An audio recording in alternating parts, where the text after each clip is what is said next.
आप सभी लोग इस बात को बहुत अच्छे से जानते हैं कि हम लोग बहुत समय से आप लोगों को अलग अलग रिस्पॉन्सिबिलिटीज देते आए हैं और परमेश्वर के राज्य के लिए आप लोगों ने उन चीजों को किया है। इसके लिए ना सिर्फ मैं आप सबको शुक्रिया कहना चाहता हूं, बट मैं जानता हूं कि परमेश्वर भी आप सभी के एफर्ट्स को देखता है। God is looking into the efforts. हर एक चीज को जो आप करते हैं परमेश्वर के राज्य के लिए, उसको प्रभु देखता है एंड प्रभु उसको स्वर्ग से रिवॉर्ड करता है। सो आज हम आप सबके लिए प्रार्थना करेंगे। जितने भी लोग यहाँ पर सेवकाई करते हैं, जितने भी लोगों के ऊपर यहाँ पर रेस्पॉन्सिबिलिटी है परमेश्वर के वचन की सेवकाई करने का, किसी भी तरीके से हो, उन सब के लिए आज हम लोग प्रार्थना करेंगे और परमेश्वर के कार्य को करने के लिए अलग करेंगे। ना सिर्फ इस सेवकाई में, लेकिन परमेश्वर के राज्य के लिए ये प्रार्थना करना बहुत जरूरी है। ये एक ऐसा चीज है जो मैंने अपने सीनियर से सीखा था। जितने भी पास्टर लोग थे, जब भी कलीसिया में एक छोटा सा भी कोई रिस्पॉन्सिबिलिटी होता तो फिर चाहे वो चप्पल बाहर का अरेंज करके रखना होना क्यों, उसके लिए भी प्रार्थना करके नियुक्त करते थे। तो आप सब लोग यहाँ पर एक एक दायित्व ले रहे हैं, तो इसके लिए जरूरी है कि आप सबके लिए प्रार्थना होने पाए।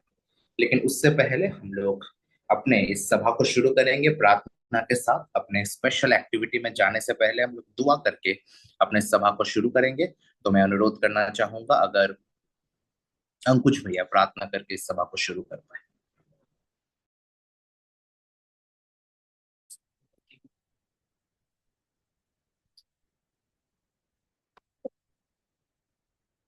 ओके। क्या मेरा नाम?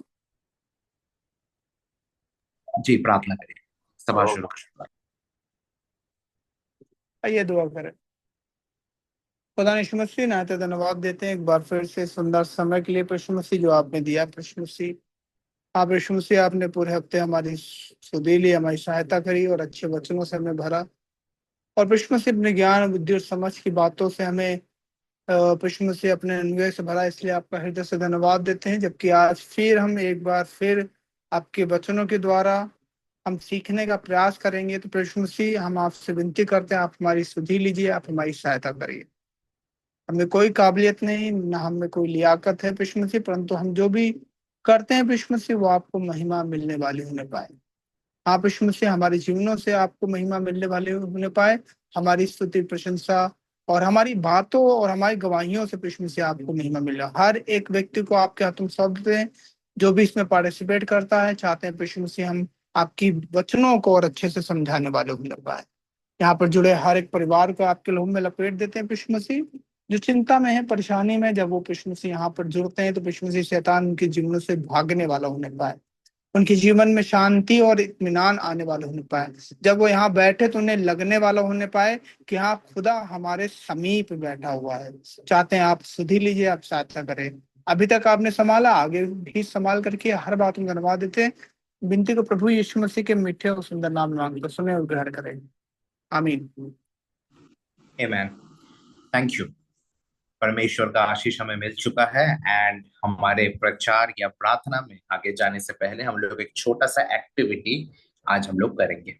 जैसा आप सबको ऑलरेडी पता था, मैंने कुछ लोगों को, टोटल 7 लोगों को मुझे छोड़ के मैंने कहा था कि आप लोग एक पेयर में एक एक्टिविटी प्रिपेयर करिए। ये बेसिकली एक बॉन्डिंग एक्सरसाइज था जहां पर दो व्यक्ति एक दूसरे के साथ बात करके तैयार करेंगे एक पर्टिकुलर विषय को, और फिर उसको सबके साथ शेयर करेंगे। मैं ऐसे पेयर एक्टिविटीज आगे देने वाला हूँ, ठीक है। जो व्यक्ति के साथ आज आपने पेयर किया है, वो पर्टिकुलर पर्सन इस मीटिंग में आपका बडी पेयर होने वाला है। बडी पेयर का मतलब है, ओके, कि किस तरीके से हम लोग आगे कोई भी एक्टिविटीज करेंगे। तो अगर कभी ग्रुप या पेयर का एक्टिविटीज होगा तो शायद हम आप लोगों को एक साथ देंगे, लेकिन मिक्स भी करेंगे बीच बीच में, ताकि सबके बीच में एक बॉन्डिंग होने पाए, right. So this is the planning basically. So I hope आप सब ने तैयार किया है, ठीक है। एंड जो ऑर्डर मेरे पास आया है, जिस ऑर्डर से मुझे स्टार्ट करने के लिए कहा गया है, लेकिन उससे पहले हम लोग को एक जज चाहिए। अंकुश भैया पार्ट ले रहे हैं, ओके, एंड मैं पार्ट ले रहा हूँ, डेविड पार्ट ले रहा है। तो हम तीनों में से कोई भी जज नहीं बन सकता है, ठीक है। तो फिर जज कौन बनेगा, आप लोग डिसाइड करिए।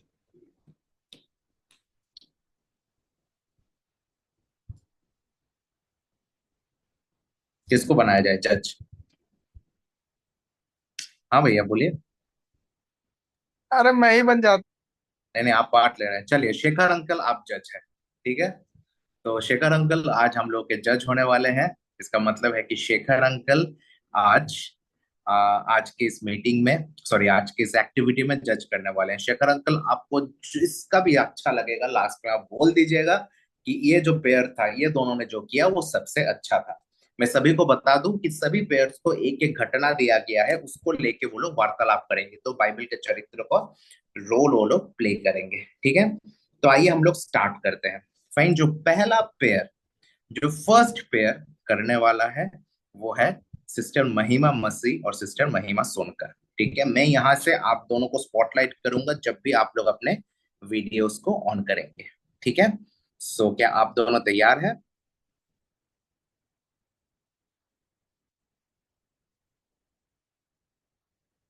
सिस्टर महिमा मसीह और सिस्टर महिमा सोनकर, अगर आप लोग तैयार हैं तो प्लीज जल्दी से अपने वीडियोस को ऑन करिए, तो मैं यहाँ पर आपको स्पॉटलाइट करूंगा। तो बेसिकली स्पॉटलाइट का मतलब है कि आप दोनों जैसे एक स्किट में करते हैं उसी तरीके से आप लोग यहाँ पर डायरेक्टली अपने चेहरों को दिखाएंगे। बस आपके टाइम पे लोग। थैंक यू महिमा। महिमा सोनकर प्लीज आप भी अपने वीडियो को ऑन करिए तो मैं दोनों को स्पॉटलाइट कर पाऊंगा। Thank you. चलिए महिमा मसीह स्पॉटलाइट हो गई, अब महिमा सोनकर को मुझे ऐड करना है, ऐड स्पॉटलाइट। दोनों लोग हो गए, हाँ। ओके। सो आप लोग, मैं अभी म्यूट कर दूंगा और आप लोगों का समय शुरू होगा। आप ऑल द बेस्ट, ठीक है, and your time starts.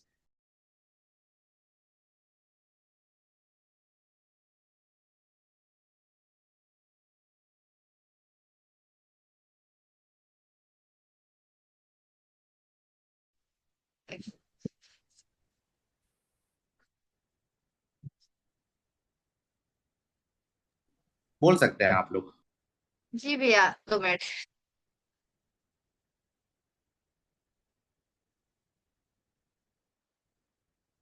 Ruth बेटा, मैं फैसला कर चुकी हूँ, मुझे बैतलहम वापस लौट के जा रही हूँ।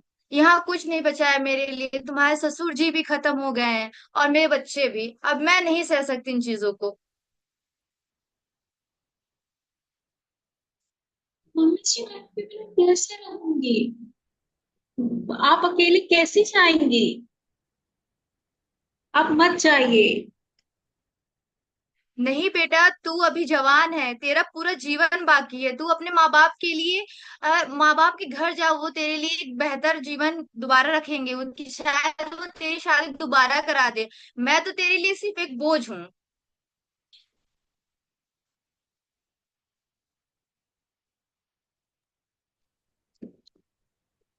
मम्मी जी आप बोझ नहीं है मेरे ऊपर। आप मेरी माँ समान रूथ, है। मैं मैं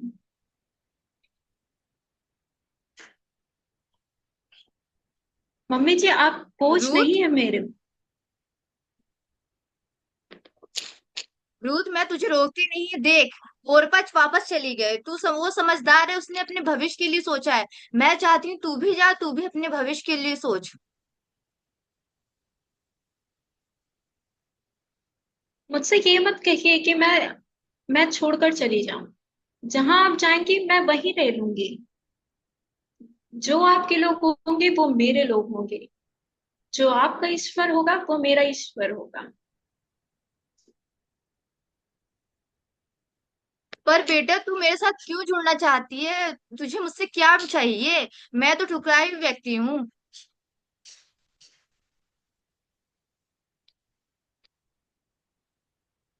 मुझे कोई सुविधा नहीं चाहिए। मुझे रिश्ता चाहिए। मुझे वफादारी चाहिए। आपने मुझे कभी माँ की कमी महसूस होने नहीं दी। मैं आपने मुझे बनाया। आप जब आपको जरूरत है तो मैं आपको कैसे छोड़ सकती हूँ। और जब आप मरेंगी मैं भी वही मरूंगी और वही दफन हो जाऊंगी।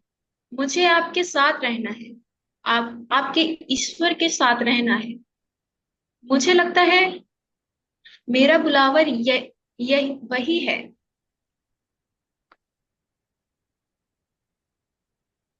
तूने मुझे याद दिला दिया कि परमेश्वर अभी भी मेरे साथ है। जैसा प्रेम परमेश्वर ने मेरे से किया वैसे तूने भी उस मेरे से किया। Praise the Lord. Praise the Lord. Praise the Lord. बहुत ही सुंदर तरीके से किया है। सभी लोग ताली बजाएंगे हमारे दोनों सिस्टर्स के लिए। बहुत अच्छे तरीके से आप दोनों ने अपने अपने रोल्स को निभाया है। ओके, एक छोटा सा चेंज हुआ है क्योंकि brother Vinay I think available नहीं है हमारे सभा में। शायद वो प्रिपेयर नहीं कर पाया था। No worries. तो फिर मुझे डबल रोल प्ले करना पड़ेगा आज के मीटिंग में। मैं दो लोगों का रोल प्ले करूंगा। एक मैं करने वाला हूँ ब्रदर मुकेश के साथ भी और ब्रदर अंकुश के साथ भी, क्योंकि दोनों के पास पार्टनर नहीं है। तो जिनके पास पार्टनर नहीं होता है उनके लिए मैं हमेशा करने के लिए तैयार रहता हूँ। चलिए, नो प्रॉब्लम। सो हम लोग आगे बढ़ेंगे। हम लोग के नेक्स्ट के लिए बहुत ही अच्छा एक अच्छा लेवल सेट किया है दोनों महिमा बहनों ने बहुत ही सुंदर तरीके से। सो नेक्स्ट तैयार है हम लोग के बीच में ब्रदर डेविड और सिस्टर संजना, और उसके साथ उसका नरेशन करने वाले हैं सिस्टर अंजू।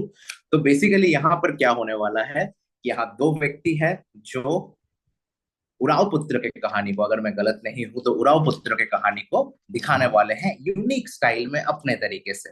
तो मैं अनुरोध करूंगा कि एटलीस्ट डेविड भाई और सिस्टर संजना आप लोग अपने वीडियोस को ऑन कर लीजिए तो फिर मैं आपको स्पॉटलाइट कर पाऊं जल्दी से। Thank you brother David, always looking handsome. और सिस्टर संजना, हाँ थैंक यू सिस्टर जी।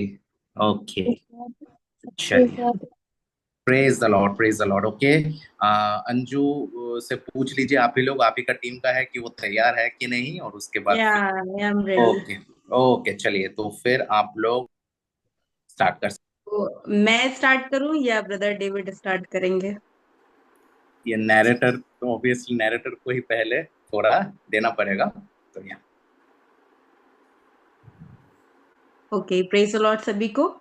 और अभी हम लोग जो रोल प्ले देखने जा रहे हैं वो बेसिकली उड़ाऊ पुत्र के विषय में है, और जिसके बारे में हम लोग बहुत बार पढ़ चुके हैं, बहुत बार सुन चुके हैं।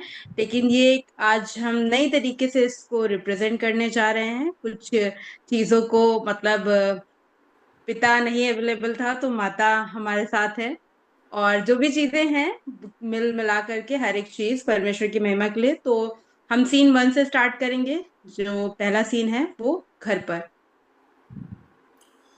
माँ, मुझे आपसे कुछ कहना है। हाँ बेटा, बोलो। माँ, मुझे अपनी जायदाद का अपना हिस्सा चाहिए। मैं बड़ा हो गया, मुझे भी अपनी ज़िंदगी, मैं अपनी तरीके से अपनी ज़िंदगी को जीना चाहता हूँ।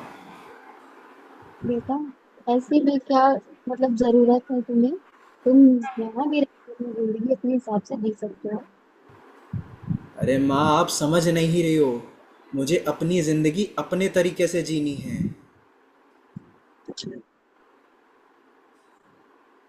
और बेटा तुम मुझे इसके साथ, कुछ नहीं सुनना, मुझे कुछ नहीं सुनना, मुझे बस अपना हिस्सा चाहिए, बस।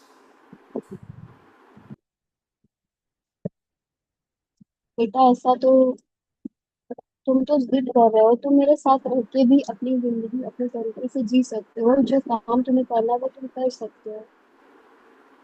ऐसे नहीं चलेगा माँ। अब कब तक मैं एक घर में बना रहूँगा? कभी ना कभी तो मुझे बाहर जाने ही पड़ेगा, और बाहर जाने के लिए पैसा चाहिए। कब तक मैं आप लोग पे बोझ बना रहा हूँ? इससे अच्छा मैं बाहर ही चला जाऊँ। तो मुझे थोड़े पैसे दे दीजिए, जो मेरे हिस्से के हैं वो ही दे दीजिए। सीन 2। कुछ दिन तक ऐसे ही नोक झोंक के बाद बेटे को उसका हिस्सा मिल जाता है और वो दुनिया में चला जाता है। अब माँ।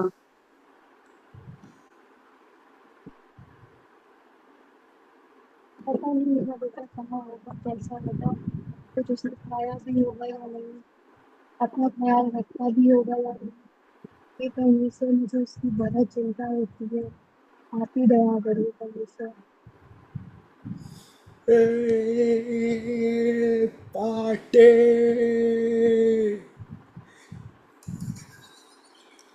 सीन 3। लेकिन फिर अब उस बेटे के पैसे खत्म हो जाते हैं और उस देश में बड़ा अकाल पड़ जाता है। बेटे के पास कुछ काम नहीं बचता, तो बहुत मशक्कत करने के बाद उसे सुअर चराने के लिए मिलते हैं। और जब उसे भूख लगती है तो उन्हीं सुअरों की फली में से उसे खाना पड़ता है। मतलब जो भोजन वो सुअर करते थे वही भोजन उसे भी खाना पड़ता है, तब उसको अक्ल आती है। बेटा,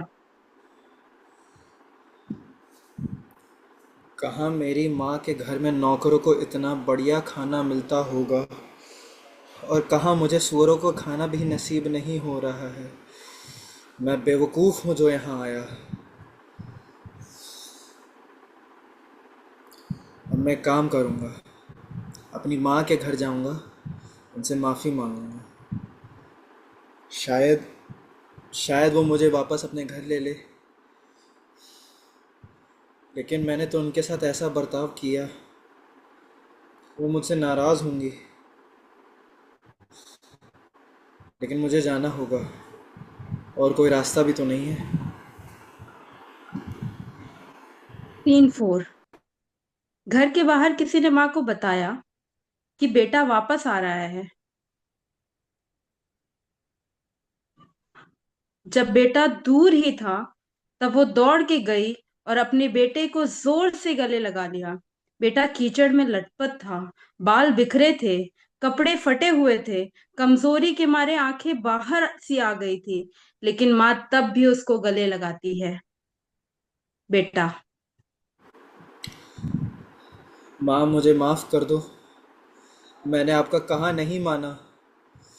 मैंने बहुत बड़ी गलती कर दी।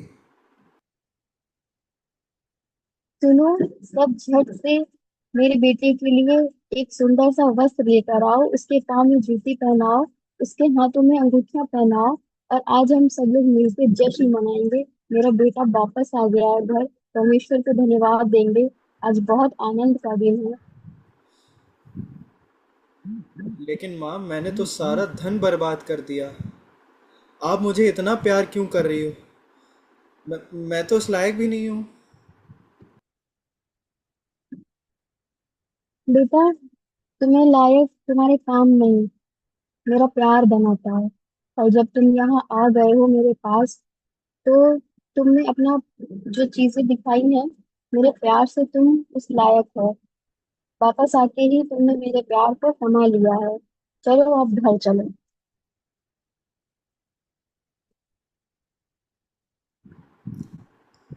उम्मीद होगी इस नाटक से आप सभी को आशीष मिलेगी। प्रभु आप सभी को आशीष दे। Thank praise you Lord. Brother David and thank you sister Sanjana. मुझे नहीं पता, brother David I knew that he was very talented and ये चीजें वो बहुत ज्यादा हमेशा से अपने चर्च में करते भी आया है। बट सिस्टर संजना, आपने जिस तरीके से आज किया है, well done to both of you. बहुत ही अच्छे थैंक यू। तरीके से आप लोगों ने किया एंड प्रभु आप दोनों को बहुत आशीष दे। इसी तरीके से परमेश्वर के राज्य के लिए आने वाले दिनों में और भी चीजों को करने के लिए प्रभु सहायता करे। वेल डन अंजू, बहुत लास्ट मोमेंट पर अंजू को बताया गया था नरेशन करने के लिए, but she give priority to this. तो थैंक यू, आपका ट्रायो बहुत ही अच्छा किया। अभी हम लोग जाएंगे उस समय को देखेंगे जहां पर एक बहुत ही सुंदर चीज हुई थी। शॉल का परिवर्तन जहां से शुरू हुआ था, जहां से वो परमेश्वर के मार्ग में चलना शुरू किया था। सो हमारे बीच में भाई मुकेश है। भाई ने अंकुश भैया के साथ जो है वो फोर्थ वाले में आएंगे, ये थर्ड वाला है। तो ये भाई मुकेश के साथ हम करेंगे। सो यहाँ पर मैं शॉल का रोल प्ले करने जा रहा हूँ एंड भाई मुकेश यहाँ पर हनन्या का रोल प्ले करेगा। So brother, you can please turn your video on if possible. Okay, spotlight for everybody. मेरा स्पॉटलाइट। ओके, सो हम लोग अभी स्टार्ट करते हैं। Yes Mukesh, can start.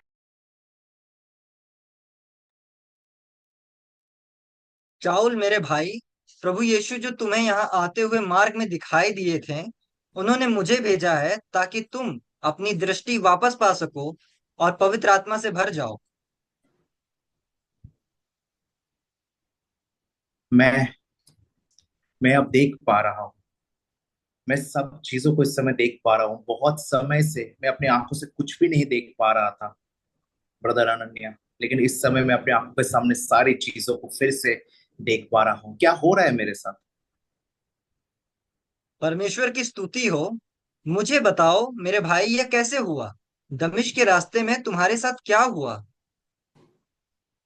मैं दमिश्क की ओर जा रहा था जिस समय पे मेरे मन में एक बहुत ज्यादा जील के साथ में जा रहा था कि मुझे जो काम दिया गया था अपने यहूदी समाज के लिए मुझे वो पूरा करना था। वहां जितने मसीही लोग थे उनको पकड़ के लाने के लिए बंदी बना के मुझे दमिश्क की ओर भेजा जा रहा था और मैं उसी कार्य को संपन्न करने के लिए अपने लोगों के साथ दमिश्क की यात्रा में निकल पड़ा था। और फिर? फिर एक बहुत ही अजीब चीज हुई मेरे साथ जो आज तक मैंने कभी अनुभव नहीं किया था। मैं जा रहा था उस यात्रा में और अचानक से सूरज से भी तेज किरणें मेरी आंखों में पड़ने लगी। हम सब की आंखें धुंधली हो गई उस किरणों की वजह से। और उसके बीच में से मुझे एक मधुर आवाज सुनाई दिया जो आवाज मुझे कह रहा था, शॉल, शॉल, तुम मुझे क्यों मार रहे हो, तुम मुझे क्यों सता रहे हो। तो वह स्वयं प्रभु थे? कितना अविश्वसनीय परिवर्तन था शाऊल। मेरे मन में तब बहुत संदेह था और उस संदेह के साथ मैंने उनसे पूछा कि आप कौन हो। तो वो कहते थे कि मैं यीशु हूँ जिसको तुम सता रहे हो। और फिर उनका आदेश मेरे लिए आया कि अब उठ और आगे चलता जा और आगे का मार्ग मैं तुझे निर्देश करने वाला हूँ। लेकिन उस रोशनी के आने से मेरे साथ एक बहुत ही बुरा हादसा हो गया। मेरी आंखों की दृष्टि चली गई। मैं जब उठा मैं कोई चीज नहीं देख पा रहा था मेरे आसपास। मेरे साथ मेरे जो सहकर्मी थे जिनके साथ मैं जा रहा था वे लोग फिर मुझे गाइड करते हुए लेके आए आपके पास। और अब प्रभु ने मुझे तेरे पास भेजा है। उन्होंने तुम्हें एक महान उद्देश्य के लिए चुना है शाऊल। अन्य जातियों और राजाओं और इज़राइल के लोगों के सामने अपना नाम ले जाने के लिए, उनका एक साधन बनने के लिए प्रभु ने तुम्हें चुना है। मुझे नहीं लगता थोड़ा स्क्रीन शेयर भी होगा। तो ये वाला थोड़ा डिफरेंट है। अभी वाला अभी तक जो आप लोगों ने देखा अभी तक दिस वाज रिलेटिवली जहां पर हम लोग कोशिश कर रहे थे कि आप लोगों को एक नॉर्मली एक कहानी बताए। ये थोड़ा क्रिएटिव होने वाला है जहां पर मैं और अंकुश भैया हम दोनों ने तैयार किया है कि स्वर्ग में एक दिन अचानक से दो महारथी डिस्कस करते, स्वर्ग नहीं बोलूंगा परलोक में दो महारथी, ठीक है, दो धर्म के धुरंधर मूसा और पौलुस बैठ के बात करते हैं। किस बारे में बात कर रहे थे वो दोनों डिस्कस कर रहे थे कि अभी मसीही लोगों को देख के कि भाई उनका क्या हालत है और उनके सिचुएशन का वो लोग आंकलन करेंगे। ठीक है, तो ये काल्पनिक है, इसकी हकीकत के साथ कोई ऐसा नहीं कि वो लोग स्वर्ग में या परलोक में बैठे ऐसे डिस्कशन कर रहे होंगे, ऐसा वचन कहीं नहीं कहता है। ये काल्पनिक है लेकिन इससे भी आप लोगों को एक बहुत ही अच्छी शिक्षा मिलेगी। ठीक है, सो ये परलोक का एक स्पेशल बैठक अभी शुरू होने जा रही है फ्रॉम ब्रदर अंकुश। ओके। सो सो मूसा भाई, सच बताऊं तो हमारे जमाने की कहानी थोड़ी अलग थी। क्या सेवकाई हुआ करती थी, क्या चर्चेस हुआ करते थे। प्रभु का एक संदेश आता था और पूरा शहर हिल जाता था। सही पकड़े हैं भाई पॉलुस, आपने बहुत ही अच्छी बात बोली। लेकिन एक चीज माननी पड़ेगी, सोच के देखिए, आपकी जो सेफ्टी है सारी चीजें है वो अधूरी रह जाती अगर इजराइल देश ना मिल पाता तो। हाँ, ये बात तो आप सही कह रहे हैं, इसलिए आपको 40 साल लग गए उसे ढूंढने में। अगर आज का टाइम होता तो आई थिंक आप 11 दिन में पहुंच जाते गूगल मैप की हेल्प से। क्या बात कर रहे हैं भैया, हमारे समय में ना पानी से पत्थर पत्थर में से पानी निकला करता था। और क्या क्या चमत्कारें हुई है ये आपको याद रखने का जरूरत है। ठीक है, इतने चमत्कारें हुई कि मैं गलती से पानी से पत्थर बोल दे रहा हूँ क्योंकि मुझे इतनी चमत्कारें दिखी कि याद भी नहीं रहता है। ठीक है, आजकल क्या कर रहे हैं लोग, आप खुद ही बताइए। हाँ, ये तो आप सही कह रहे हैं, मगर ये भी तो देखिए ना कि प्रभु की चिट्ठी कितनी पावरफुल थी कि आज 2000 साल बाद भी लोग उससे कोट कर रहे हो। और अगर आप देखेंगे तो आपके टैबलेट्स और लैपटॉप कहाँ हैं। लैपटॉप का तो पता नहीं, लेकिन जो टैबलेट मुझे मिला था वो बहुत ही खास था। उसमें इतनी ताकत थी कि पर्वतों को भी एकदम भेद सकता था।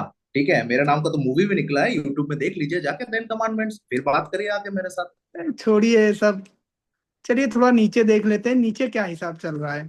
चलिए जरा अपने दृष्टि आइए को भाई। देखते हैं जरा हम। तो मूसा भाई आप देख रहे होंगे कि एक पास्टर साहब है जो अपनी जैकेट को फेंक करके पवित्र आत्मा से लोगों को मतलब बता रहे हैं। अब ये मतलब एक मीटिंग लग रही है कि पता नहीं WWE की फाइट लग रही है, आपका क्या सोचना है? मैं इसको लेके क्या बोलूं, मेरा नजर तो एक दूसरी चीज में चला गया। ये देखिए, इन भाई साहब को कह रहे हैं कि 3 दिन के अंदर आपको BMW मिल जाएगा, आपको पेंट हाउस मिल जाएगा, आपको काफी पैसे मिल जाएंगे। ये इस नए वाचा के बारे में आप लोग बोलते हैं कि मूसा के वाचा के जगह पे नया वाचा है। ये है नया वाचा आपका? आपने इस वजह से सही पकड़ा है। वचन तो मैं दिखाई है मैंने कि मैं मसीह की क्रूस का सहभागी हूंगा, पर यहाँ पर क्या हो रहा आप देख रहे हैं कि मैं मसीह के नाम से बंगला लूंगा, गाड़ी लूंगा। बोलो आमीन। और एक भाई तो अभी मैंने सुना कि एक भाई ऐसे अपने कलीसिया में प्रचार कर रहा था कि जब तक कलीसिया के अंदर एसी नहीं आएगा तब तक पवित्र आत्मा का कार्य नहीं होगा। हमारे समय में तो पवित्र आत्मा आता था, सामर्थ्य कार्य करके चला जाता था, लेकिन आप लोग के कलीसिया में तो परमेश्वर ने पवित्र आत्मा हर विश्वासी को दिया है। एसी के बिना पवित्र आत्मा कार्य नहीं होगा। भाई क्या बात करते हो? चलिए छोड़िए, हम लोगों ने बड़ी वैसी बातें कर ली, पर थोड़ा सा गंभीरता से अगर हम लोग देखें तो हम कह सकते हैं कि मजाक अपनी जगह है, पर सच्चाई ये है कि आज जब हम नीचे देखते हैं लोगों की असलियत, तो लोगों को ना वचन का ज्ञान हो रहा है, ना वो आत्मा में बढ़ रहे हैं, ना वो प्रार्थना में बढ़ रहे हैं। सिर्फ मुझे लगता है कि मसीहत अब एक दिखावे की जिंदगी हो गई है कि हाँ प्रभु के क्रूस को उठा के चलना है और बस रिप्रेजेंटेशन करना है जितना अच्छा हो सकता है। अब सोच के देखिए, आजकल ये नई नई चीजें जो बनाया गया है, इंस्टाग्राम इंस्टाग्राम, वहां पर हैशटैग वर्शिप वाइब्स क्या क्या लिखा रहता है, apostle, entrepreneur, brand builder, worship model, ये सब बायो लगा के रखते हैं। इन लोगों को सच्ची परमेश्वर की आराधना और स्तुति क्या होती है पता नहीं। शायद इनको दोबारा से वही चमत्कार सब देखना पड़ेगा जो चमत्कार पहले हुआ करता था। इस आप शायद देख पा रहे होंगे सभी लोग यहाँ पर। आशा करते हैं कि सब लोग इस लट को देख पाए कि जब ये उठता था तो क्या होता था। परमेश्वर अद्भुत चमत्कार करते थे। इस लट में कोई ताकत नहीं थी, वो प्रभु का शक्ति था जिसके वजह से लाल सागर भी भाग हो गया था। और जब सब इजरायलियों ने देखा था तो 6 लाख परिवार विश्वास किए थे। लगता है ऐसी चमत्कारों की जरूरत अभी जरूर है, क्योंकि इन लोगों को एक ही चीज हमेशा मानता है कि चमत्कार है तभी नमस्कार है। तो नमस्कार, थैंक यू सो मच। तो ये हम लोग का एक छोटा सा पेशकश था आप लोगों को एक ही चीज सिखाने के लिए, वो है कि असली विश्वास आपके जीवन में होना है। You must have genuine faith in you, और इन चीजों के पीछे मत भागा करिए। ये सभी लोगों ने मिलकर बहुत ही अच्छे तरीके से एक अच्छे इनिशिएटिव के साथ आप सभी ने किया है। ठीक है, this was a very good activity जो ये दिखाने के लिए था कि किस तरीके से आप लोग टीम में काम कर सकते हैं, and at the same time आप लोग कैसे प्रभु के इन चीजों को कर सकते हैं। How can you show your creativity? Okay, so before moving forward मैं चाहता हूं कि शेखर अंकल जल्दी से बताए कि चारों ग्रुप में, चारों टीम में से कौन सा टीम जीता है।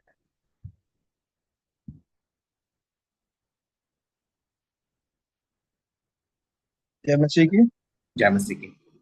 सभी लोगों ने अच्छा परफॉर्म किया और हम्म। हर एक ने अपनी अपनी जगह पर ठीक परफॉर्म किया। किसी को ऊंचा किसी को नीचा दिखाना नहीं, ये परमेश्वर की महिमा के लिए है और परमेश्वर के कार्यों के लिए जो हम स्मरण करते हैं। और सभी लोगों ने अपना अच्छा अच्छा योगदान दिया, इससे परमेश्वर की महिमा होती है और परमेश्वर के कार्यों को धन्यवाद से ग्रहण करते हैं। ये किसी प्रतियोगिता से नहीं, परंतु ये परमेश्वर के कार्यों को, परमेश्वर की योजनाओं को समझने के लिए है। सभी लोगों ने अच्छा किया, इसमें कोई फैसला नहीं कर सकता। Praise the Lord. Praise the Lord. Shekhar uncle एकदम पॉलिटिकली करेक्ट एक आंसर दिए हैं। आने वाले समय में हो सकता है शेखर अंकल वोट में भी खड़े हो जाए, क्योंकि इतना पॉलिटिकली करेक्ट वो चीजें बोलते हैं। ठीक है, बहुत ही बढ़िया आपका आंसर था। बट अब हम लोग वापस आएंगे, we will come back to the main thing जिसके बारे में मैंने अपने सभा को आज शुरू किया था बोलना।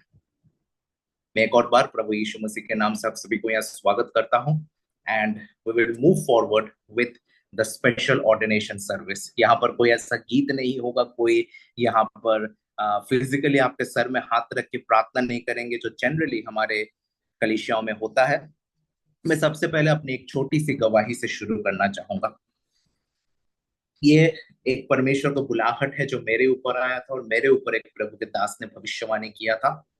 This was from an episcopal church in Jamshedpur, जहां पर मेरा ऑर्डिनेशन हुआ था, जो स्पिरिचुअल ऑर्डिनेशन था, जहां पर जो प्रोफेट थे उन्होंने सर पे हाथ रख के जब भविष्यवाणी की थी, तो उन्होंने उस समय कहा था कि एजेकियल चैप्टर 34 वैसा परिस्थिति अभी तुम्हारे शहर में है, जहां पर चरवाहे अपना पेट भर रहे हैं, भेड़ के पेट भरने के बारे में वो लोग नहीं सोच रहे। उसके 23वें आयत में इस तरीके से लिखा है कि उसके बीच में मैं अपने दास को खड़ा करूंगा। बाइबल में जो भविष्यवाणी दी थी, या बाइबल में जो वो अध्याय दिया था, वो दाऊद के बारे में था, लेकिन एजिकियल 34:23 मेरे जीवन का बुलाहट था, जिस बुलाहट को सुन के मैं परमेश्वर के राज्य में आगे बढ़ा था, कि परमेश्वर इन्हीं चीजों को, नौजवानों को तैयार करना, ट्रेन करना, इक्विप करना, this was the vision that I had, and उसको लेके मैं आगे बढ़ा। शायद मैं बहुत अच्छा प्रचारक नहीं हूँ, लेकिन जितना हो सके वचन सिखाने का कोशिश करता हूँ, क्योंकि वो वरदान सिखाने का परमेश्वर ने मुझे दिया है। मैं प्रेरित नहीं हूँ, मैं प्रॉफिट नहीं हूँ, मैं एक बहुत अच्छा प्रचारक नहीं हूँ, लेकिन शिक्षक की ओर से मैं अपना कंट्रीब्यूशन परमेश्वर के राज्य में देना चाहता हूँ, क्योंकि वही वरदान प्रभु ने मेरे अंदर दिया है। इस बुलाहट के साथ मैं परमेश्वर के राज्य में सेवा करने आगे बढ़ा था। आप में से बहुत सारे लोग यहाँ पर हैं जो अपने अपने कलीसिया में सेवकाई में जुड़े हुए हैं। शायद आप में से बहुत सारे लोगों का एक फिजिकल ऑर्डिनेशन हुआ होगा। जब भी हम ये शब्द सुनते हैं ऑर्डिनेशन, ऑर्डिनेशन का हिंदी मतलब होता है नियुक्त करना। जब ये शब्द हम लोग सुनते हैं तो हमको लगता है किसी कलीसिया का पासवान ऑर्डिन किया जा रहा है। Not necessary. परमेश्वर के राज्य में कोई भी दायित्व आपको दिया जाए, उसके लिए आपको नियुक्त किया जाए, that is called as ordination. और लाइन ऑफ जूडा मिनिस्ट्रीज में आप लोग दायित्व निभा रहे हैं, अपने कलीसिया में आप लोग दायित्व निभा रहे हैं। आने वाले दिनों में प्रभु के और जगहों में परमेश्वर मौका देगा आप लोगों को दायित्वों को निभाने का। उससे पहले हम लोग को यह जरूर से जानने का आवश्यकता है कि सेवकाई या मिनिस्ट्री शब्द का अर्थ क्या है। What is the meaning of the term ministry? ठीक है, मिनिस्ट्री करना या सेवा करने का मतलब है परमेश्वर की सेवा करना, उनके लोगों की सेवा के माध्यम से। परमेश्वर को डायरेक्टली आपकी सेवा की आवश्यकता नहीं है। जब परमेश्वर कहता है सेवकाई करो, इसका मतलब है कि परमेश्वर के वचन की सेवकाई करो, परमेश्वर के लोगों तक उनके वचन को पहुंचाओ, परमेश्वर के लोगों की सेवकाई करो, उनकी हॉस्पिटैलिटी करना। आप अपने घर में जब एक खुदा के व्यक्ति को ठहराते हैं, भोजन खिलाते हैं, वो सेवकाई है। That is called as ministry of hospitality. वो करना भी परमेश्वर का सेवकाई है। किसी व्यक्ति के साथ आप बात कर रहे हैं जो निराश है, it's a very big ministry called as counselling ministry. आप उस व्यक्ति को निराशा से बाहर लाने का कोशिश कर रहे हैं परमेश्वर के वचन के द्वारा, वो भी एक सेवकाई है। मिनिस्ट्री के लिए जो शब्द वचन में दिया गया वो है डायकोनिया। आप लोग अपने कलीसियाओं में सुने होंगे डीकन्स शब्द दिया जाता है, कलीसिया में डीकन्स है। डीकन्स मतलब सेवक लोग है कलीसिया में। सो डायकोनिया का मतलब है service aid, work done for others. दूसरों के लिए जो आप सेवा प्रदान करते हैं, दूसरों के लिए जो आप कार्य करते हैं, वो है सेवकाई। तो कभी भी सेवकाई अपने लिए नहीं होती है। जो लोग भी चमत्कार कार्य करते हैं, या जो लोग भी बहुत सारे मिराकुलस कार्य प्रदर्शित करते हैं अपने ग्लोरिफिकेशन के लिए, परमेश्वर उनके हृदय को जानता है। ना मुझे दिख रहा है कि वो किस पर्पस से कर रहा है, ना आपको दिख रहा है। हम लोग आंकलन कर सकते हैं, इवैल्यूएशन कर सकते हैं, लेकिन परमेश्वर उसके हृदय को जानता है। सेवकाई कभी भी खुद के महिमा के लिए नहीं होती है। It is for the benefit of others. दूसरों को सेवा करने के लिए, परमेश्वर के राज्य के बढ़ोतरी के लिए, खुद को महिमा देने के लिए सेवकाई नहीं होती है। कौन कौन सेवकाई के लिए बुलाया गया है? द आंसर इज हर एक विश्वासी को सेवकाई के लिए बुलाया गया है। जितने भी लोग प्रभु यीशु मसीह को उद्धारकर्ता और प्रभु बोल के ग्रहण करता है, प्रभु का मतलब है मैं उनका चेला बन गया। तो जो भी यीशु का चेला है, उसको प्रभु यीशु मसीह ने कहा है जाके चेला बनाओ, दूसरों को यीशु के बारे में बताओ, सुसमाचार बताओ। सो वचन की सेवकाई हर व्यक्ति को करना है। यहाँ पर जितने लोग जुड़े हुए हैं सभी को वचन की सेवकाई करने का रिस्पॉन्सिबिलिटी है। उदाहरण के तौर पे यहाँ पर सिस्टर शिवानी है, उनके पिता सुभाष अंकल जहां पर काम करते हैं, वहां भी उनको परमेश्वर की वचन की सेवकाई दूसरों को यीशु के बारे में बोल के करना है। वरना प्रभु आपसे पूछेगा, डेविड से प्रभु पूछेगा कि तुम कलीसिया में बहुत अच्छा सेवा किए, लेकिन जिस जगह में मैंने तुमको रखा था काम करने के लिए, वहां किसको तुम यीशु के बारे में बताए हो? हम कुछ भैया से पूछेंगे कि तुमको मैंने इतने स्कूल्स में काम दिया है, किसी को क्या प्रभु यीशु मसीह के बारे में एक बार भी बताए हो? या फिर ये सोच के बैठ गए कि ये कानपुर है और लोग मुझे गलत तरीके से जज करेंगे। ये सोच होना लाजमी है इंसानी तौर पे, लेकिन हमें इन सारे डर को हटा के परमेश्वर की आत्मा से प्रार्थना करने के, प्रभु मेरे अंदर अपनी साहस को, अपनी हियाव को भरिए ताकि आपके वचन को हम सुना सके। इफिसियों 4:12 इस तरीके से कहता है कि पवित्र लोगों की सेवा के कार्य के लिए तैयार करना। We are called to prepare other people for ministry also. हर एक व्यक्ति का रिस्पॉन्सिबिलिटी है कि प्रभु के वचन की वो सेवकाई करे। मेरा दायित्व है कि मैं दूसरे लोगों को सेवक के रूप में तैयार करूं। जो सेवकाई मैं कर रहा हूं उसको करने के लिए आने वाले समय में मेरे अंडर कुछ लोगों को तैयार करूं। ये हम सबको रिस्पॉन्सिबिलिटी है, सिर्फ पासवान का नहीं, सिर्फ लीडर्स का नहीं। परमेश्वर के वचन की सेवकाई हर इंसान को करना है। किस तरीके से आप परमेश्वर के वचन की सेवकाई करेंगे? इफिसियों 4:11 इस आयत को आप लोग याद कर लीजिए। जैसे यूहन्ना 3:16 आपको याद है, भजन संगीता 23 याद है, उस तरीके से इफिसियों 4:11 याद कर लीजिए। इसको हम लोग 5 फोल्ड मिनिस्ट्री या 5 सेवकाई के वरदान कहते हैं। बताइए मेरे साथ अनम्यूट करके, साथ में सब लोग एक साथ अनम्यूट करिए और बोलिए मेरे साथ, रिपीट करिए मेरे बात। प्रेरित, बोलिए प्रेरित, भविष्यवक्ता, भविष्यवक्ता, सुसमाचार प्रचारक, सुसमाचार प्रचारक, पास्टर, पास्टर, शिक्षक। शिक्षक। Yes, very good. ये 5 सेवकाई है कलीसिया का, और बाकी जितने भी चीजें आती है, काउंसलिंग एंड एवरीथिंग, वो सब इसके अंदर आ जाते हैं। क्या क्या मेन 5 मिनिस्ट्री रिस्पॉन्सिबिलिटीज क्या है, या मिनिस्ट्री वरदान क्या है? सबसे पहले अपोस्टल या प्रेरित। प्रेरित का काम क्या होता है? जल्दी से बताइए कोई, प्रेरित का काम क्या होता है? Founder of the church. कलीसिया का निर्माण करना, वो दायित्व है प्रेरित का, ठीक है। और उस कलीसिया को एनकरेज करके, उस कलीसिया को वचन से तैयार करके परमेश्वर की वाणी को उस कलीसिया तक पहुंचाने का रिस्पॉन्सिबिलिटी होता है भविष्यवक्ता का। That is the work of a profit. Sunday में जो व्यक्ति खड़ा होकर कलीसिया में प्रचार करता है, वो सिर्फ एक प्रचारक नहीं होता है, वो एक भविष्यवक्ता भी होता है। बताइए कैसे? भविष्यवक्ता का काम है परमेश्वर के वचन को लोगों तक पहुंचाना। आपका प्रभु का दास, आपका परमेश्वर का सेवक जो कलीसिया में रविवार खड़ा होकर प्रचार करके शब्द कहता है कि इस मंडली के लिए खुदा बाप ने आज ये वार्ता दिया है, तो उस वार्ता को पहुंचाने वाला उस मंडली तक एक भविष्यवक्ता होता है। सो प्रॉफिटिंग मिनिस्ट्री का सिर्फ ये मतलब नहीं है कि मैं आपको बताऊं कि कल के दिन में जो होगा आपके जीवन में, उसको ओरेकल कहा जाता है। ओरेकल का मतलब होता है जो चीज जरूर से होने वाली है।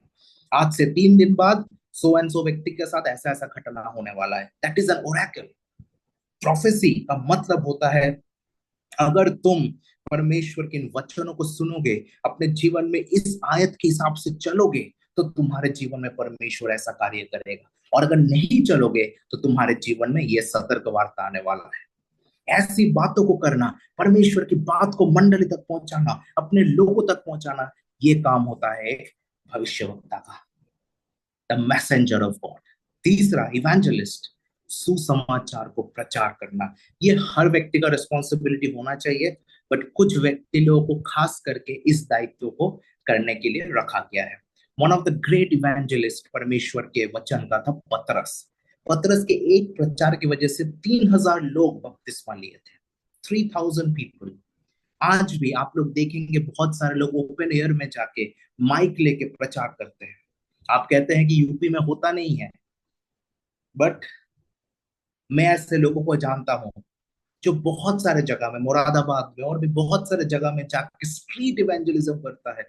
गांव गांव में जाके ओपन एयर माइक लेके जाता है पोर्टेबल, और निकालता है अपना स्पीकर और बोलने लगता है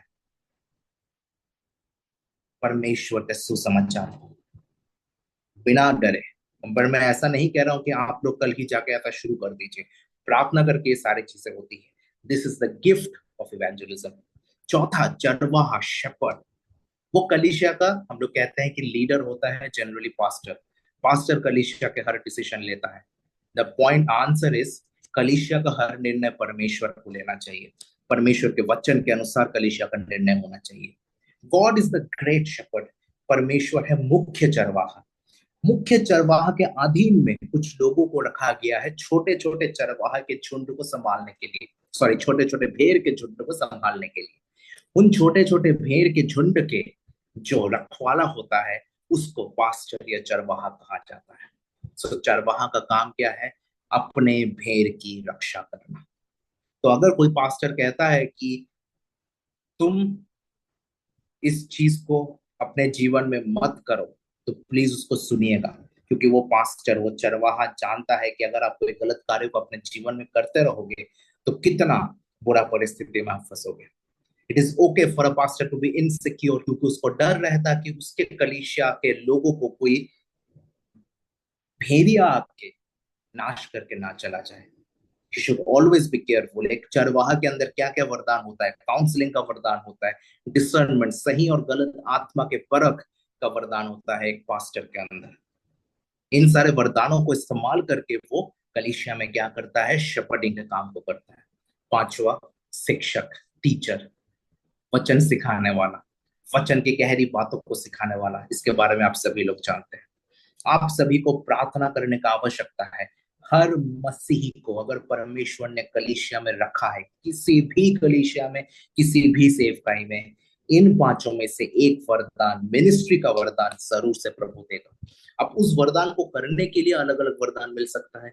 जैसे इवेंजलिस्ट को दुष्ट आत्मा और चंगाई का वरदान मिल सकता है, चंगाई और दुष्ट आत्मा निकालने का।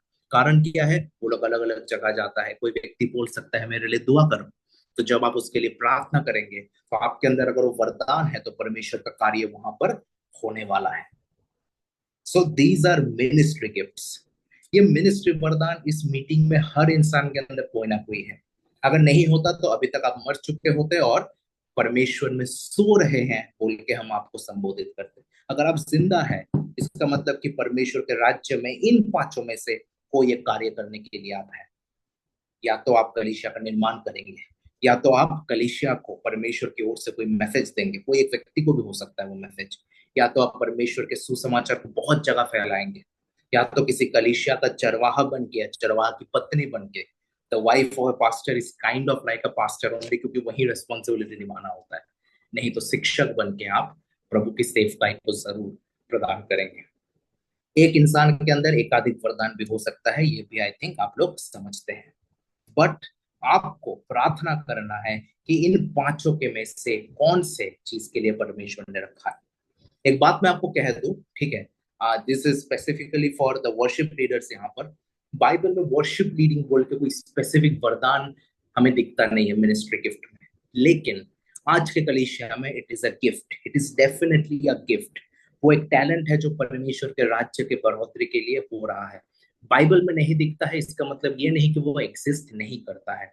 हालांकि जितने भी लोग हैं, परमेश्वर का आत्मा कहता है worship leading, singing, music ministry है, लेकिन साथ ही इन चीजों में से क्या कर रहे हो आप? क्या आप अपने गीतों के द्वारा परमेश्वर का वचन प्रचार कर रहे हो? क्या आप अपने गीतों के द्वारा परमेश्वर की कोई पर्टिकुलर प्रोफेसी को, कोई पर्टिकुलर परमेश्वर के बात को एक मंडली को कह रहे हो? शायद उस तरीके से परमेश्वर आपके टैलेंट को, आपके गीत के टैलेंट को प्रभु इस्तेमाल कर सकता है। सो इस मंडली को मैं एक ही चीज कहना चाहता हूँ, प्रार्थना करिए कि परमेश्वर ने मुझे प्रेरित के रूप में सेवकाई करने के लिए रखा है, भविष्यवक्ता के रूप में, सुसमाचार प्रचारक के रूप में, चरवाहा के रूप में, या शिक्षक के रूप में। जब तक ये आपको क्लियर नहीं होगा तब तक आप ये आगे का गाइडेंस नहीं ले सकते कि मैं नौकरी के साथ सेवकाई करूं या डायरेक्टली मिशन फील्ड में जाऊं। अब बिब्लिकल क्वालिफिकेशंस फॉर ऑर्डिनेशन, कौन से व्यक्ति को सेवकाई के लिए नियुक्त कर सकते हैं? इन बातों को ध्यान से देखिएगा, स्क्रीनशॉट रख लीजिए, भविष्य में बहुत बार आपके काम आने वाला है। सबसे पहले उसका एक अच्छा गवाही होना चाहिए, दैट इज वेरी इंपॉर्टेंट।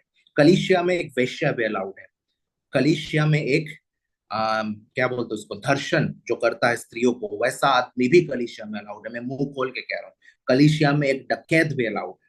लेकिन सेवकाई के लिए ऐसे लोगों को हम लोग नहीं चुन सकते हैं। हाँ, उसके जीवन में परिवर्तन हुआ है, ऐसा गवाही है, तो निस्संदेह परमेश्वर उसको इस्तेमाल करेगा, लेकिन ये अच्छा गवाही देने वाला। दूसरा कौन है? परमेश्वर के आत्मा चाहिए, पवित्र आत्मा से परिपूर्ण व्यक्ति होना चाहिए। पूरी तरीके से आप परमेश्वर का आत्मा में परिपूर्ण हो नहीं सकते, लेकिन आपको पवित्र आत्मा की प्रेरणा से आप ये कार्य कर रहे हो, ये बहुत इंपॉर्टेंट है। ऐसा नहीं कि अपने जुनून से उतर गए आप, ठीक है? जुनून से प्रभु का सेवा नहीं होता है, वो परमेश्वर की आत्मा की अगुवाई से होता है। परमेश्वर का आत्मा कभी कभी आपको मना करेगा कोई चीज करने के लिए, और उसको मना किया था पवित्र आत्मा ने प्रेरित 16:9 में कि मत जाओ उस जगह में, एशिया में, और दूसरे दिशा में मकिदोनिया की तरफ पौलुस को लेके गया था। तीसरा, परमेश्वर की बुद्धि में परिपूर्ण, अपना ज्ञान नहीं लगाएगा, परमेश्वर की बुद्धि में चलने वाला व्यक्ति। नीति वचन 3:5 और 6, trust in the Lord with all your heart and do not lean on your own understanding, अपने बुद्धि के ऊपर निर्भर मत हो। ऐसा व्यक्ति प्रभु के सेवकाई के लिए तैयार है। चौथा, called and chosen by Jesus, जिसको प्रभु यीशु मसीह ने बुलाया और चुना है। आई बिलीव कि हर एक विश्वासी को प्रभु यीशु मसीह ने, अगर प्रभु यीशु मसीह ने किसको बुलाया और चुना है, हम नहीं जानते कि प्रभु के पूर्व ज्ञान से कौन कौन चुना हुआ है, वो एक बहुत बड़ा डिबेट है, उसमें हम नहीं जा रहे हैं। लेकिन अगर कोई यहाँ जिंदा है, अपने आप को मसीही कहता है, तो निस्संदेह वचन की सेवकाई के लिए प्रभु ने आपको चुना है। अब कौन सा आपका स्पेशल कॉलिंग है, उसके लिए आपको प्रार्थना करना पड़ेगा। आपका विशेष बुलाहट क्या है? पौलुस का विशेष बुलाहट क्या था? पहले यहूदी फिर अन्य जातियों तक जाके परमेश्वर के वचन को प्रचार करना। पत्रस को स्पेसिफिकली यहूदियों के लिए रखा था, अन्य जाति के लिए भी इस्तेमाल किया था, पर स्पेसिफिकली फॉर द ज्यूज। तो वैसे आपका बुलाहट क्या है, स्पेशल कॉलिंग, इसके लिए आपको प्रार्थना करना पड़ेगा। आपके ऊपर आत्मिक अधिकार परमेश्वर ने प्रदान किया है, प्रभु के आत्मिक सामर्थ्य से आप बढ़ रहे हैं।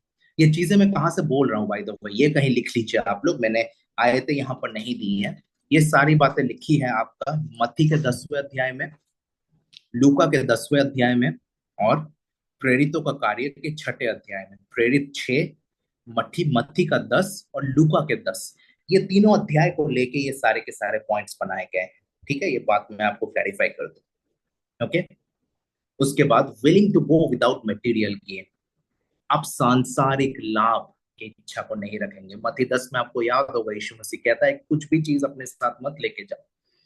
आप ये सोच के चलेंगे कि हमको एक मीटिंग में हम देखे, उस मीटिंग में एक पास्टर ने ऑफरिंग कलेक्ट किया, 1,11,000 ऑफरिंग आया, हम बहुत खुश हो गए कि 1,11,000 आया है।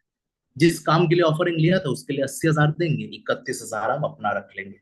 अरे भाई, मीटिंग हम करवाए हैं, हम इस कॉन्ग्रीगेशन के लीडर अगर कल बनेंगे तो 31,000 एक मीटिंग से तो रख सकते हैं। तो 31,000 एक मीटिंग का मतलब, महीने में अगर मैं 10 मीटिंग करता हूँ तो मुझे 3,10,000 मिलने के चांसेस है, मतलब साल में 36 लाख। भाई साहब, इतना तो बड़े बड़े नौकरियों में नहीं मिलता है।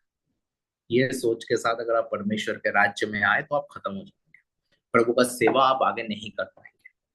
आप कोई भी सांसारिक चीज के लाभ के साथ परमेश्वर के राज्य में सेवा नहीं कर सकते हैं, याद रखिए इस बात को।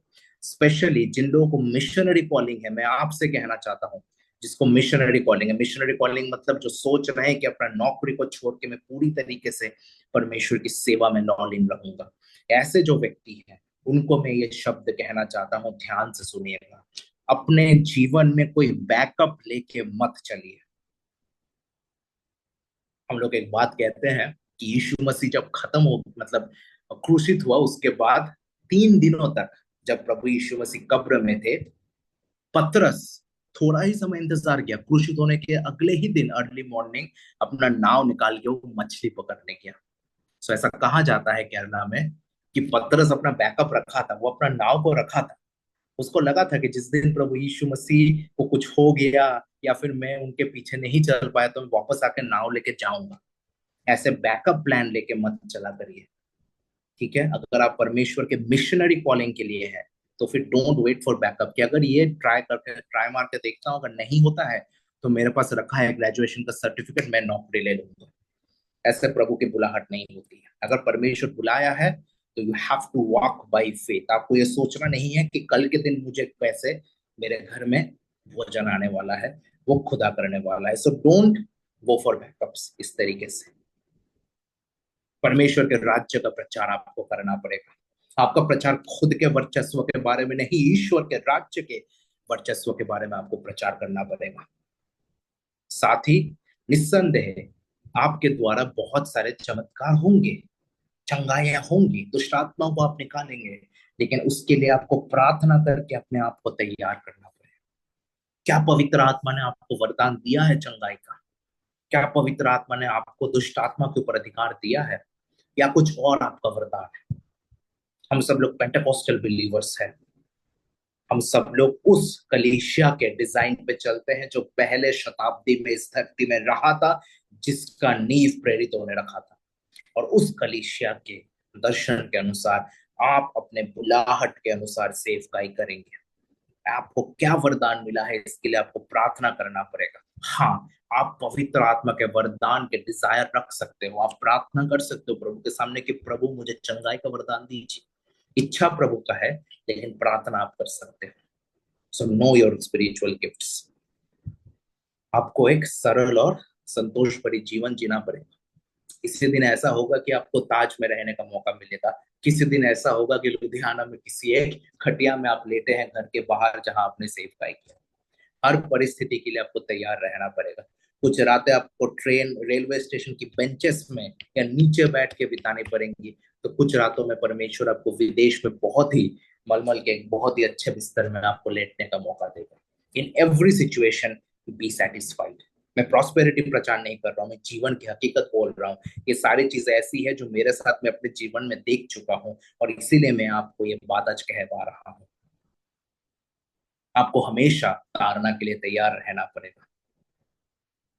आपको निर्भय होकर ही आपके साथ परमेश्वर का गवाही देनी पड़ेगी। और सबसे इंपॉर्टेंट बात, परमेश्वर से सबसे ज्यादा प्रेम करना पड़ेगा। यीशु मसीह के पीछे आने के लिए आपको प्रभु यीशु मसीह कहता है कि अपने माता पिता से भी बढ़कर आपको प्रभु यीशु मसीह से प्रेम करना पड़ेगा। क्या आप अपने माता पिता से बढ़कर यीशु मसीह से प्रेम करते हैं? कौन कौन यहाँ हाथ उठा सकते हैं कि मैं अपने परिवारजनों से भी ज्यादा अपने यीशु मसीह से प्रेम करता हूँ? आमीन। जो सच में हाथ उठा पाएगा, याद रखिए, God always is looking for faithfulness. Pairs में जाइए, दो दो करके जाइए। आज हम लोग बड़ी पेयर किए, दो दो लोग मिलके हम लोगों ने कोशिश की एक एक्टिविटी करने का। क्यों ऐसा कहा जाता है दो दो करके जाइए? Because it is better. अकेले जाने में आप फंस सकते हो, दो लोग अगर साथ में होंगे तो फिर शायद दोनों के अलग वरदान होंगे, परमेश्वर उस तरीके से आपको इस्तेमाल कर सकता है। There can be a lot of things. ठीक है, मैं उस पर डिटेल में नहीं जा रहा हूँ, वो मिशन ट्रेनिंग में कहा जाता है। प्रभु मौका देगा तो वो सिखाएंगे। आपको प्रार्थना करना है कि और भी मजदूर आए परमेश्वर की सेवकाई को करने के लिए, और जिस भी घर में चाहिए शांति की वार्ता को बोलिए। याद रखिए वो शब्द मैंने आपको बोला था, शालोम अलैकुम, परमेश्वर की शांति तुम में बनी रहे। जिससे भी मिलो उसको शालोम बोलो, परमेश्वर की शांति की वाणी उसको बोलो। प्रेज द लॉर्ड बोलना अलग है, लेकिन शालोम बोलने में सच में मन में शांति आती है, क्योंकि वो हमारे यहोवा का एट्रीब्यूट है। It's attribute name of our lord. वो परमेश्वर यहोवा का एक चारित्रिक नाम भी है, शालोम, यहोवा शालोम। आमीन। तो अभी हम आपके लिए प्रार्थना करेंगे, आप सभी लोगों के लिए। Will pray for all of you.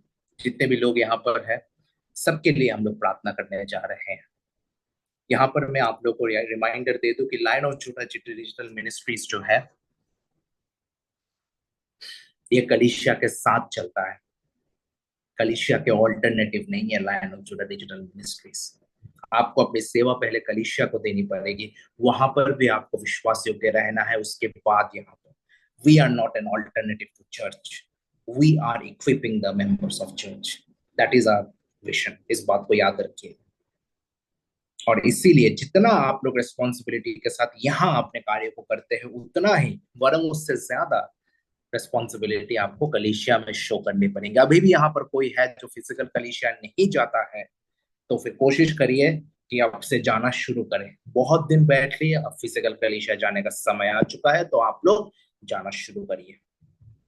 बाकी हम आप सबके लिए प्रार्थना करेंगे। मैं रिमाइंडर दे दूं आपको, बहुत सारे लोगों को अलग अलग रिस्पॉन्सिबिलिटीज मिला हुआ है।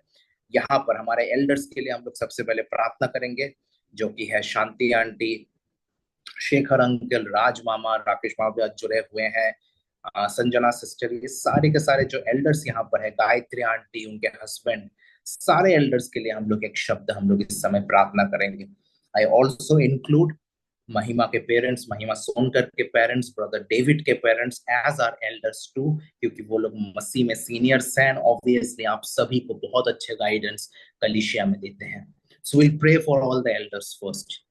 परमेश्वर हालेलुया, सारे के सारे एल्डर्स को आप इस्तेमाल करें प्रभु जी की सही गाइडेंस परमेश्वर के राज्य में सारे नौजवानों को देने पाए। हालेलुया, धन्यवाद परमेश्वर। सारे एल्डर्स को आपके हाथ में समर्पण करते हैं परमेश्वर, प्रभु के लिए सारे नौजवानों को अच्छी अगुवाई देने के लिए आप इस्तेमाल करिए। यीशु के नाम से दुआ मांगते हैं, सुनिए स्वर्ग राज्य में रहने के लिए प्रभु, आमीन।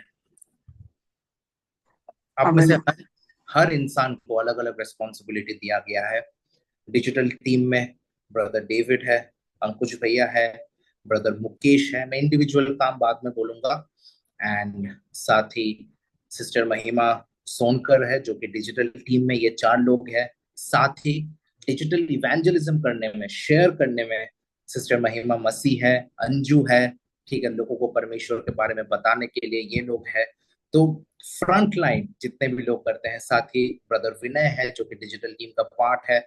साथ ही इनमें से कुछ लोग किड्स क्लब कर रहे हैं, कुछ लोग यूथ मिनिस्ट्री का रिस्पॉन्सिबिलिटीज लेके रखे हैं। आने वाले समय में सिस्टर संजना भी आस्ते आस्ते एक्टिव हो रही है, ठीक है। तो हर एक इंसान, जितने भी नौजवान यहाँ पर जुड़े हुए हैं, सबके लिए हम लोग प्रार्थना करेंगे। Subscribe now